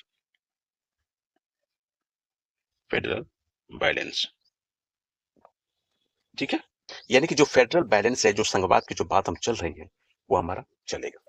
इसमें फिर आप नोट कीजिएगा, नोट क्या करना है भैया, इसमें नोट ये है कि इसमें भी नो ज्वाइंट सीटिंग, इसमें भी ज्वाइंट सीटिंग नहीं होगी। अब एक इसमें कंसेप्ट आता है ना। आप देखते हैं कि जनरली लोग क्या बोलते हैं, खासकर कांग्रेस पार्टी और ओपोजिशन में, कि बीजेपी गवर्नमेंट क्या है, वो संविधान बदलना चाहती है। और जब वो पूरी स्पेशल मेजोरिटी के साथ सरकार में आ जाएगी, पार्लियामेंट में, यानी कि लोकसभा में भी उसके पास 2/3 मेंबर हैं, 2/3 मेंबर से अधिक, ओके। लोकसभा में भी जितने मेंबर हैं 2/3 से अधिक हैं, ठीक है। जैसे मान लीजिए कि अभी क्या है कि लोकसभा में, है ना, आपके 543 सीटें हैं, तो 543 सीटें हैं, उसका 2/3 200 गुणा करके 3 से भाग दे दीजिए, कितने मेंबर आ गए। राज्यसभा में क्या है कि 245 245 है, उसमें 245 में 200 गुणा करके 3 से भाग दे दीजिए। वो जितने मेंबर, उन जितना आएगा उनसे अधिक अधिक मेंबर हमारे लोकसभा और राज्यसभा में हो गए। और साथ ही साथ जितने भी स्टेट हमारे, जो उत्तर प्रदेश में हमारे बीजेपी गवर्नमेंट है, अब बिहार में भी हमारे बीजेपी गवर्नमेंट, राजस्थान में भी हमारे बीजेपी गवर्नमेंट, ठीक है, मध्य प्रदेश में हमारे बीजेपी गवर्नमेंट, ठीक है, असम में हमारे बीजेपी गवर्नमेंट। तो जो 28 राज्य हैं, यदि 28 राज्यों में से 15 राज्य में भी यदि ये अपनी सरकार बना ली बीजेपी गवर्नमेंट, तो वो क्या कर सकती है कि संविधान को संशोधन कर सकती है। उसमें क्या है, जैसे ये क्या करेगी, वो चाहेगी तो कि प्रेसिडेंट का इलेक्शन कैसे होना है, ठीक है, तो भैया स्पेशल मेजोरिटी लोकसभा में है और स्पेशल मेजोरिटी हमारे राज्यसभा में है, तो वहां से बिल पास हो जाएगा। और 15 से अधिक राज्यों में हमारा भी है, तो वहां भी वो पास करा लेंगे, ठीक है। तो किस तरीके से इलेक्शन कराना है वो कर लेगा। दूसरी बात, किस राज्य से कितने हमारे member of parliament in Rajya Sabha होने चाहिए, वो भी डिसाइड कर देगा। उसके बाद आर्टिकल 368 को खुद संशोधन करने का नियम बना देगा। और उसके बाद जो भी हमारे यूनियन लिस्ट, स्टेट लिस्ट और कॉन्करेंट लिस्ट में जितने सब्जेक्ट्स हैं, उसको भी डिस्ट्रीब्यूट कर देगा, बांट देगा, और पावर को वो डिस्ट्रीब्यूट कर ही देगा। और साथ ही साथ ये भी कर देगा कि सुप्रीम कोर्ट और हाई कोर्ट की जो पावर्स हैं, उसको भी वो क्या करेगा, लिमिट कर सकता है वो। इसलिए कांग्रेस पार्टी और जो लीडर ऑफ ओपोजिशन है वो चाहते हैं, वही नहीं कोई भी चाहेगा कि कोई भी सरकार जो है वो स्पेशल मेजोरिटी में पूरी ना आए। यदि आ भी जाए तो स्टेट जो है ना, उसमें वो पूरी हमारे आधे से अधिक स्टेटों में राज ना करे। क्यों? यदि ऐसा करेगी तो वो जो चाहेगी, जो उसकी पॉलिटिकल एजेंडा रहेगा, जिस आइडियोलॉजी से वो चल रही है, विचारधारा से, है ना, वो पूरा इम्प्लीमेंट करेगी और वो चीज़ें वो कॉन्स्टिट्यूशन में लेके आ जाएगी। और जब वो चीज़ें कॉन्स्टिट्यूशन में लेके आ जाएगी, संविधान उस तरीके से लिख देगी, तो फिर हमारे इंडिया को उसी के अनुसार चलना पड़ेगा, भले ही किसी की लोकतांत्रिक अधिकार जो है उसका हनन हो। ठीक है, यानी कहीं ना कहीं हम मोनार्की के तरफ भी हम शिफ्ट हो सकते हैं। ठीक है, इसीलिए कांग्रेस पार्टी और जो अपोजिशन पार्टी हैं उन्होंने पूरा विरोध किया, हाथों में अपने संविधान लेके घूमे। ठीक है, और उसी के बेस पे इन्होंने बीजेपी गवर्नमेंट को स्पेशल मेजोरिटी न हासिल करने के लिए योगदान दिया। ठीक है, तो ये चीजें हैं, क्योंकि आप नेशनल इमरजेंसी आप देख चुके हैं। Okay, national emergency Indira Gandhi का गवर्नमेंट आप देख चुके हैं, तभी तो हमारे नेशनल इमरजेंसी लगा था, हमारे संविधान संशोधन हुए थे। ठीक है, तो इस तरीके से चीजें यही डरा के हमें उड़ बोलते हैं। यदि बीजेपी गवर्नमेंट बन भी गई सिंपल मेजोरिटी के साथ, तो बस सरकार चलाएगी, संविधान से छटकाने वो नहीं कर सकते, क्योंकि उनके पास की बात ही नहीं है। लेकिन यदि स्पेशल मेजोरिटी के साथ आ गए, मान लीजिए, तो आपको ये देखना पड़ेगा कि राज्य है, राज्यों में उनकी आधे से अधिक राज्य सहमति न दें। ठीक है, यानी कि लोकतांत्रिक में हमारे जो अपोजिशन पार्टी है उसका भी अपना एक बहुत बड़ा महत्व है, बहुत बड़ा योगदान है। ठीक है, तो आई होप जो आप लोगों से बात करते हैं संविधान संशोधन को लेके कि ये सरकार आएगी संविधान बदल देगी, वो सरकार संविधान बचाएगी, तो ये जो आर्टिकल 368 है इसके माध्यम से आप किसी को डिबेट में भी समझा सकते हैं। ओके, ठीक है। ये सब समझने के बाद अच्छे से कि पूरा कंसेप्ट क्लियर होने के बाद अब हम देखेंगे कि जो भी हमारे अमेंडमेंट हुए हैं अब तक वो कौन कौन से अमेंडमेंट। ठीक है, तो देखिए अभी तक क्या है जो अमेंडमेंट्स हैं, आपको पता है कि अभी मार्च 2026 तक अभी 106 हमारा कॉन्स्टिट्यूशन अमेंडमेंट हुआ है। ठीक है, और आपको पता है कि 394 पहले से है और 106 इधर है। अब ये 106 कॉन्स्टिट्यूशन अमेंडमेंट को तो पूरा बताऊंगा नहीं मैं, लेकिन ब्रीफ में कुछ बताऊंगा कि जहां से क्वेश्चन हमारे आते हैं। ओके, उसको नोट डाउन कीजिएगा, इंपॉर्टेंट है। देखिए पहला जो पूछेगा कि पहला कॉन्स्टिट्यूशनल अमेंडमेंट एक्ट जो हमारा 1951 में आया था वो क्यों आया था पहला।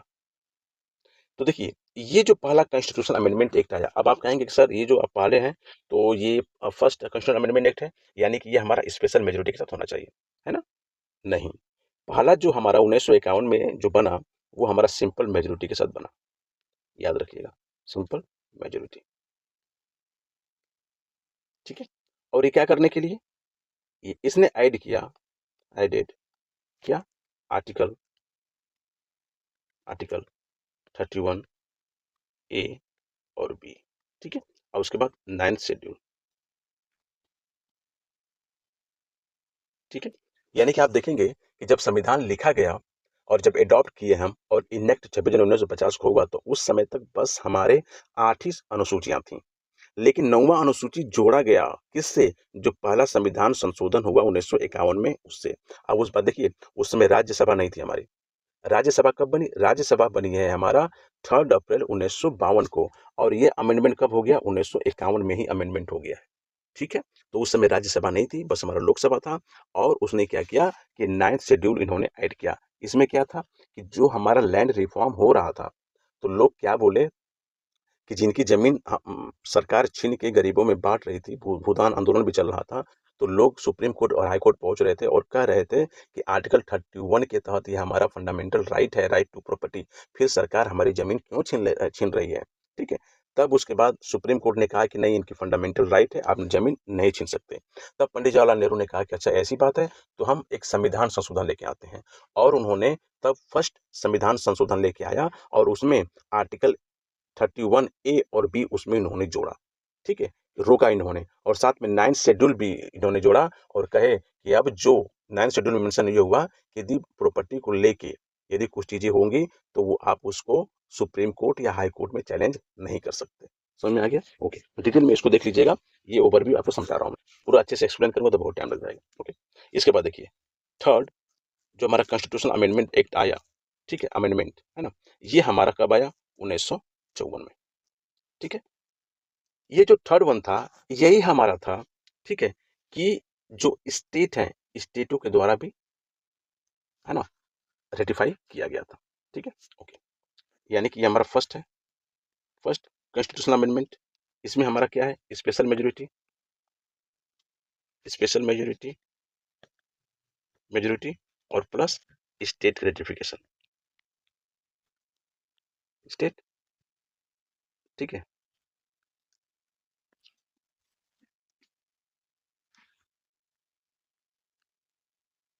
रेटिफिकेशन, ये हमारा हुआ था, समझ में आ गया आपको। ठीक है, और ये थर्ड जो हुआ था ये किस लिए हुआ था, ये हुआ था कि जो हमारा 7th शेड्यूल है ना, तो उसमें एक कॉन्करेंट लिस्ट है।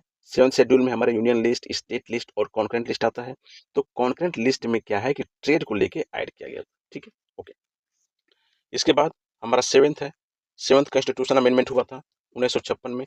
ये क्या हुआ था कि आप देखते हैं जो आंध्र प्रदेश हमारा राज्य बना भाषा के आधार पे, ठीक है, तो ये हम क्या किए कि 7th कॉन्स्टिट्यूशन अमेंडमेंट एक्ट लेके आए और इसमें लिखे state reorganisation, state reorganisation on linguistic basis. यानी कि भाषा के आधार पे स्टेट को किस तरीके से पुनर्गठन हो, वो चीज़ें हम संविधान के 7th हमारा जो 7वां जो संविधान संशोधन है, उसको लेके हम आए, ठीक है? फिर उसके बाद देखेंगे कि सबसे इम्पोर्टेंट है हमारा 42nd यानी 42वां कॉन्स्टिट्यूशन अमेंडमेंट एक्ट हमारा जो आया 1976 में, जिसको हम मिनी कॉन्स्टिट्यूशन भी बोलते हैं। इसने क्या किया था कि सोशलिस्ट सेकुलर वर्ड जो है वो हमारा प्रियम्बल में जुड़ा और साथ ही साथ फंडामेंटल ड्यूटीज भी जोड़ा। और इसने क्या किया 42वां संशोधन ने कि प्रेसिडेंट जो भी हमारा कैबिनेट कहेगी उसको मानना ही पड़ेगा, ठीक है? ये हमारा इसमें आ गया, ठीक है? फिर वहीं पे हमारा 44th कॉन्स्टिट्यूशन अमेंडमेंट एक्ट आया, है ना? कॉन्स्टिट्यूशन अमेंडमेंट एक्ट आया ये 1978 में, जब जनता सरकार बनी, तब जनता गवर्नमेंट। तो इन्होंने क्या किया कि ऐसा है कि जो हमारे प्रेसिडेंट हैं 42वां में कहा गया कि जो भी एडवाइस हमारे देंगे कैबिनेट उसको मानना पड़ेगा। लेकिन 44वां जब आया तो इन्होंने कहा कि ऐसा है कि कैबिनेट जो भी डिसीजन देगी उसको रिकंसिडर के लिए एक बार प्रेसिडेंट उनको वापस भेज सकते हैं। लेकिन रिकंसिडरेशन करने के बाद यदि फिर से वही कैबिनेट उनको भेज दी तब उनको जाके रेटिफाई करना पड़ेगा, यानी कि प्रेसिडेंट एक बार पुनः सोचने के लिए भेज सकते हैं। ओके, ठीक है, ओके। इसके बाद देखेंगे 52nd कॉन्स्टिट्यूशनल अमेंडमेंट। ये जो हमारा 1985 में तो आया, ओके। तो ये हमारा क्या किया, anti defection law, anti defection defection law लेके आया, ठीक है।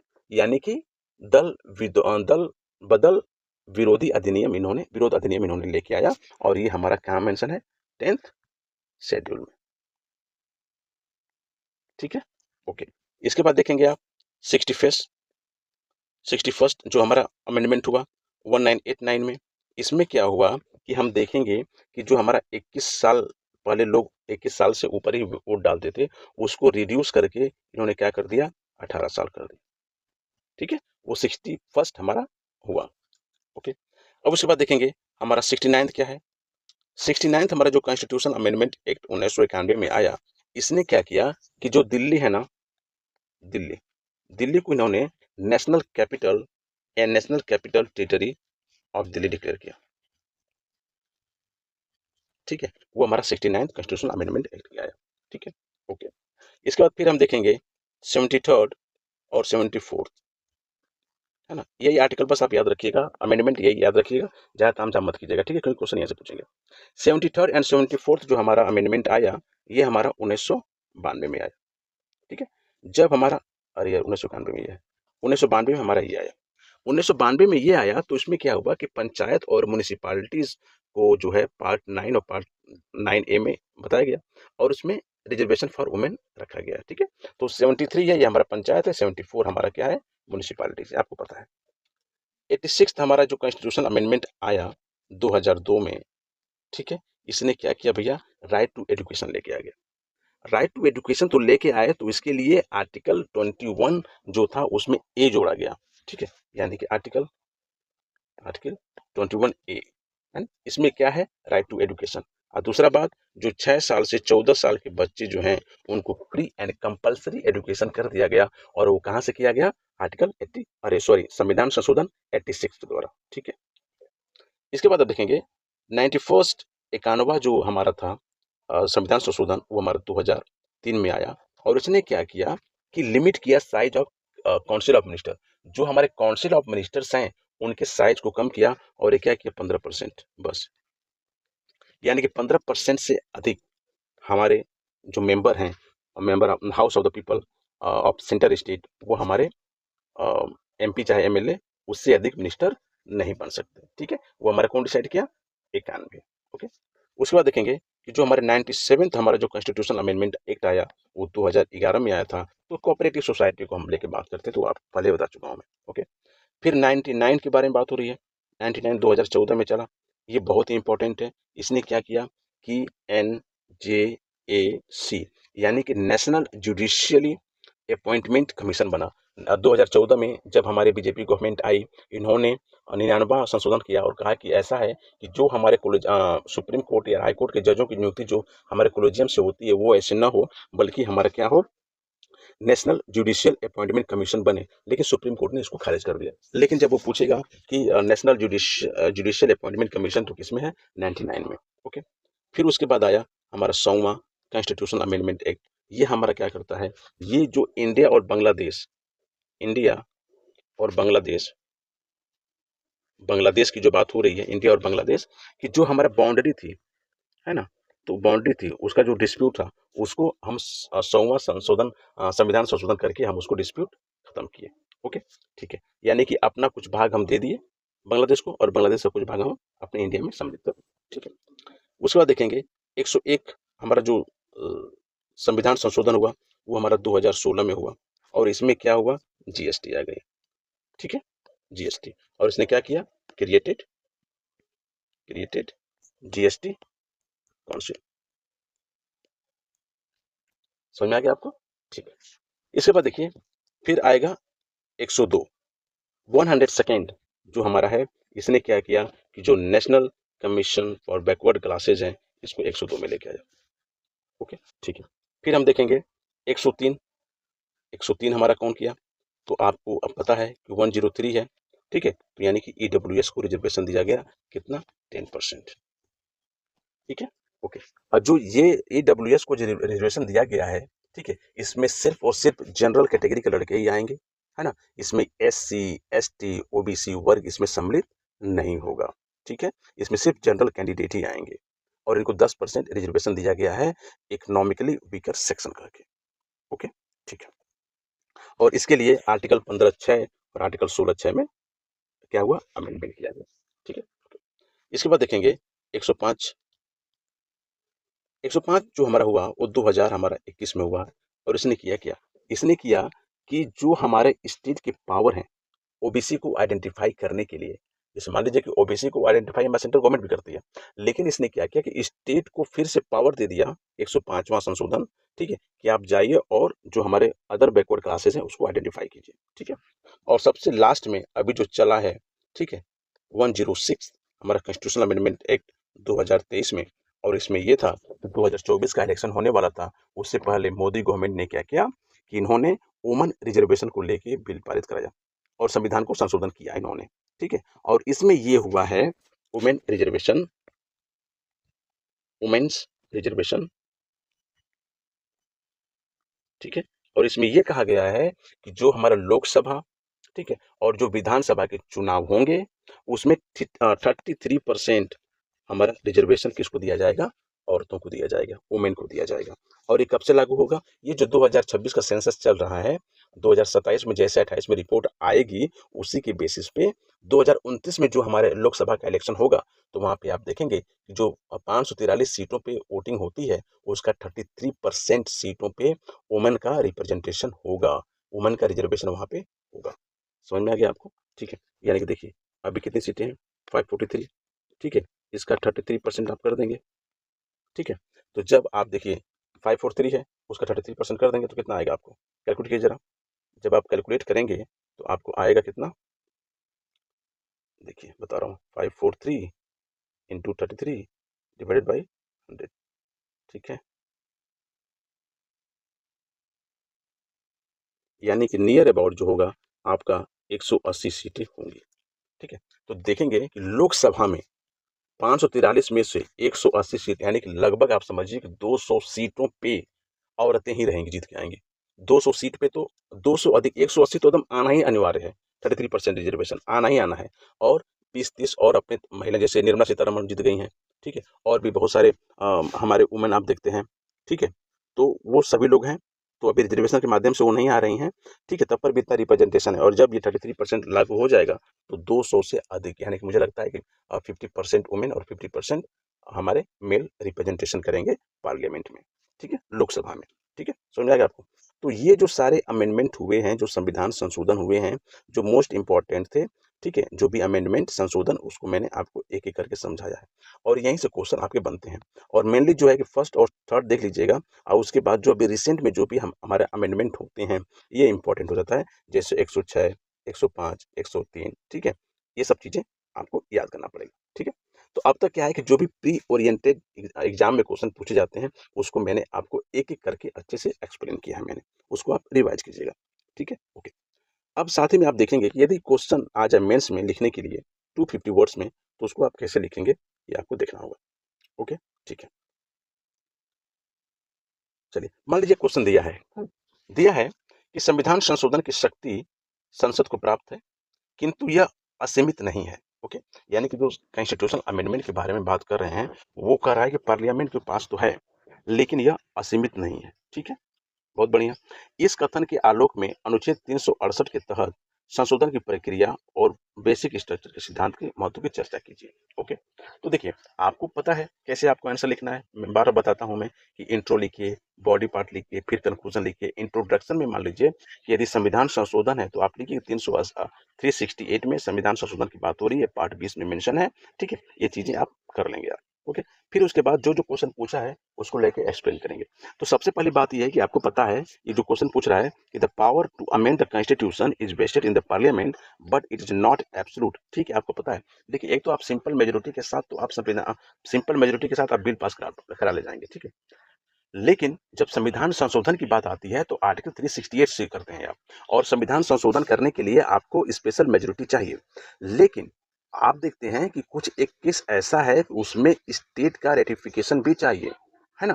तो यदि मान लीजिए पार्लियामेंट में जो है वो क्या करती है कि 2/3 मेजोरिटी के साथ कोई बिल लेके आती है और संविधान को संशोधन कर लेती है, बहुत अच्छी बात है। लेकिन जो फेडरल स्ट्रक्चर का जो चीजें हैं उस पर पार्लियामेंट कर पाएगी क्या? नहीं। क्यों? क्योंकि उसको स्टेट का भी सपोर्ट लेना पड़ेगा। और वो स्टेट क्या करेंगे? 28 स्टेट हैं तो 15 राज्य क्या करेंगे कि सिंपल मेजोरिटी के साथ उस जो संशोधन का विधेयक पास हुआ है उसको सपोर्ट करना पड़ेगा। ठीक है, समझ में आ गया आपको? ओके, तो ये चीजें हो जाएंगी आपके। तो यही है, आपको देखेंगे कि इंट्रोडक्शन, भारतीय संविधान के अनुच्छेद 368 पार्ट 20 के तहत संविधान की किसी भी व्यवस्था को संशोधित करने की शक्ति दी गई है। बहुत बढ़िया। यह प्रक्रिया संविधान के समय की आवश्यकताओं के अनुसार लचीला बनाने तथा इनकी गंभीरता को सुरक्षित रखती है। ठीक है, ये भी आपको पता है। Very good. अब देखिए, इसमें पूछा है क्या प्रोसेस है, यानी संशोधन की प्रक्रिया क्या है, इसके बारे में आपको बताना है। तो देखिए, सबसे पहले क्या है कि प्रस्तुतिकरण करेंगे आप। ठीक है, इंट्रोडक्शन करेंगे, इंट्रोड्यूस करेंगे आप। तो संशोधन विधेयक जो है, यानी कि जो कॉन्स्टिट्यूशनल अमेंडमेंट जो बिल है, उसको संसद के किसी भी सदन यानी कि लोकसभा और राज्यसभा में पेश किया जा सकता है। बिल्कुल सही। इसके लिए राष्ट्रपति के पूर्व अनुमति की आवश्यकता नहीं होती है। ये इंपॉर्टेंट याद रखिएगा आप। यानी यदि जो संविधान को संशोधन करना है तो आपको पहले पार्लियामेंट की, अरे सॉरी, प्रेसिडेंट की अनुमति की जरूरत नहीं है। बल्कि जब आप बिल पास करेंगे, ठीक है, और जब जाएगा प्रेसिडेंट के पास, जब लोकसभा राज्यसभा से पास होगा तो प्रेसिडेंट के पास जाएगा, तब उसको साइन करेंगे, तब वहां से वो लागू हो जाएगा। लेकिन संशोधन करने के लिए प्रेसिडेंट की परमिशन की जरूरत नहीं है। ठीक है, पारित होना, एक कब पारित होगा? विधेयक को प्रत्येक सदन में विशेष बहुमत स्पेशल मेजोरिटी के तहत, ठीक है, अलग अलग पारित होना अनिवार्य, यानी कि लोकसभा में अलग से पारित होगा और राज्यसभा में अलग से पारित होगा। और इसके लिए आपको ज्वाइंट सिटिंग यानी कि संयुक्त बैठक का क्या नहीं है, संयुक्त बैठक करने की प्रक्रिया इसमें सम्मिलित नहीं है। संयुक्त बैठक का अभाव क्या है? यदि दोनों सदनों में गतिरोध हो तो संविधान संशोधन हेतु ज्वाइंट सिटिंग का कोई प्रावधान नहीं है। याद रखिएगा आप। ओके, राज्यों की सहमति, यदि संशोधन संघीय ढांचे जैसे राष्ट्रपति का चुनाव जीएसटी को प्रभावित करता है तो कम से कम आधे राज्यों की विधानमंडलों की सहमति, वो भी साधारण बहुमत से आवश्यक है। ठीक है, ओके। राष्ट्रपति की स्वीकृति, जो 24वें हमारा संशोधन 1971 में जो आया था उसके अनुसार के बाद राष्ट्रपति संविधान संशोधन विधेयक पर अपनी स्वीकृति देने के लिए बाध्य हैं। ठीक है, 24th कॉन्स्टिट्यूशनल अमेंडमेंट एक्ट आया और उसमें यह कहा गया कि यदि संविधान संशोधन करने के लिए बिल पारित हुई है, ठीक है, तो उस पर प्रेसिडेंट को साइन करना ही पड़ेगा। ठीक है, ओके। उसके बाद देखेंगे मूल ढांचे का सिद्धांत और महत्व, यानी कि सिग्निफिकेंस ऑफ बेसिक स्ट्रक्चर। अब जो बेसिक स्ट्रक्चर है आपको बताया हूं क्या क्या है। सुप्रीमेसी ऑफ द कॉन्स्टिट्यूशन, संविधान की सर्वोच्चता, डेमोक्रेसी, ठीक है, लोकतंत्र, जुडिशियल रिव्यू, ठीक है, न्यायिक पुनरावलोकन, ये सब चीजें जो हमारे बेसिक स्ट्रक्चर में आ जाएंगे। तो संविधान की संशोधन शक्ति असीमित नहीं है। ओके, केशवनाथ भारती केस 1973 में उच्च न्यायालय ने यानी सुप्रीम कोर्ट ने मूल ढांचे को सिद्धांत दिया। महत्व, यह सिद्धांत संसद को संविधान की बुनियादी स्वरूप जैसे लोकतंत्र हो गया, धर्मनिरपेक्षता, सेकुलरिज्म, न्यायपालिका की स्वतंत्रता को नष्ट करने से रोकता है। ठीक है, ओके। संतुलन कैसे बैलेंस बनाएगा? यह संसदीय संप्रभुता यानी कि जो पार्लियामेंट्री सोवेरेनिटी है उसको बात करेगा। न्यायिक सर्वोच्चता यानी कि जुडिशियल सुप्रीमेसी के बारे में बात करेगा कि बीच में सूक्ष्म संतुलन स्थापित करता है। कंक्लूजन में क्या करेंगे? निष्कर्ष में, निष्कर्षतः संविधान संशोधन की प्रक्रिया भारत को एक परिवर्तनशील समाज के रूप में विकसित होने में मदद करती है। जहां आर्टिकल 368 संसद को शक्ति प्रदान करता है, वहीं मूल ढांचे का सिद्धांत यह सुनिश्चित करता है कि संविधान की मूल आत्मा अक्षुण्ण रहे, यानी कि वो ना टूटे। ठीक है, उसी का ये इंग्लिश वर्जन है। आप इसको वीडियो पॉज करके देख सकते हैं, समझ सकते हैं और राइटिंग प्रैक्टिस आप कर सकते हैं। वही है आर्टिकल 368 में पार्ट 20 में हमारा ये है। उस प्रोसीजर फॉर अमेंडमेंट के बारे में बात हुई है। इंट्रोडक्शन कैसे करेंगे? इंट्रोडक्शन इसका प्रेसिडेंट का कोई हमारा पहले से परमिशन जरूरत नहीं है। पासिंग द बिल कैसे करेंगे? स्पेशल मेजोरिटी के साथ करेंगे। इसमें ज्वाइंट सीटिंग का प्रोविजन नहीं है। ठीक है, और हमारा कंसेंट ऑफ स्टेट, यदि हमारा फेडरल स्ट्रक्चर पे बात होगी तो at least half of the state by simple majority के साथ ये करेंगे। ठीक है, प्रेसिडेंट असेंट कब देंगे? 24th कॉन्स्टिट्यूशनल अमेंडमेंट एक्ट है, उसके माध्यम से ये बोला गया है कि संविधान संशोधन को लेकर यदि कुछ चीजें पारित होती हैं तो प्रेसिडेंट को अपना साइन करना पड़ेगा। Significance of the basic structure doctrine के बारे में क्या है आपको मैं बताया हूं मैं। ठीक है, कंक्लूजन आप इस तरीके से देख लीजिएगा। ठीक है, तो दोस्तों आज आज के लिए बस इतना ही, क्योंकि आपने कॉन्स्टिट्यूशनल अमेंडमेंट का 250 वर्ड्स में कैसे इंग्लिश और हिंदी में आंसर लिखेंगे, ठीक है, उसको मैंने आपको अच्छे से एक्सप्लेन किया है। आप इसको प्रैक्टिस कीजिए और जब इसको प्रैक्टिस करेंगे तो देखेंगे कि जो भी आपके कंसेप्ट हैं वो पूरे क्लियर हो रहे हैं। ठीक है, साथ ही साथ जो आपको मैं बताया हूँ कि प्री में किस तरीके से क्वेश्चन पूछे जाते हैं, ओके, और किस तरीके से आप इसको नोट्स बनाएंगे, प्रैक्टिस करेंगे। तो जैसे कॉन्स्टिट्यूशनल अमेंडमेंट क्या है, किस आर्टिकल में है, किस भाग में है, कॉन्स्टिट्यूशनल अमेंडमेंट का जो कंसेप्ट है वो कहाँ से लिया गया है। ठीक है, उसके बाद पार्लियामेंट की पावर क्या है, कॉन्स्टिट्यूशन संविधान संशोधन के माध्यम से वो किसी भी राज्य की बाउंड्री को काट बांट सकती है। ठीक है, बेसिक स्ट्रक्चर को लेकिन वो छेड़खानी नहीं कर सकती। बेसिक स्ट्रक्चर में क्या है ये आपको सब कुछ आपको बताया हूँ मैं। उसके बाद क्या है कि अभी कितने आर्टिकल्स हैं और कितने संशोधन हुए वो सब मैं आपको बताया हूँ मैं। उसके बाद संविधान संशोधन होगा, कॉन्स्टिट्यूशनल अमेंडमेंट होगा तो उसके क्या महत्व है, क्या इंपॉर्टेंस है, क्यों होता है, किस लिए होता है ना, ये सब आपको बताया हूँ मैं। फिर कितने तरीके से कॉन्स्टिट्यूशनल अमेंडमेंट होते हैं इसको आपको बताया। सिंपल मेजोरिटी के साथ क्या हो जाएगा, स्पेशल मेजोरिटी क्या हो जाएगी, और उसके बाद हम देखेंगे कि स्पेशल मेजोरिटी और स्टेट का रेटिफिकेशन है उसके माध्यम से क्या क्या होता है।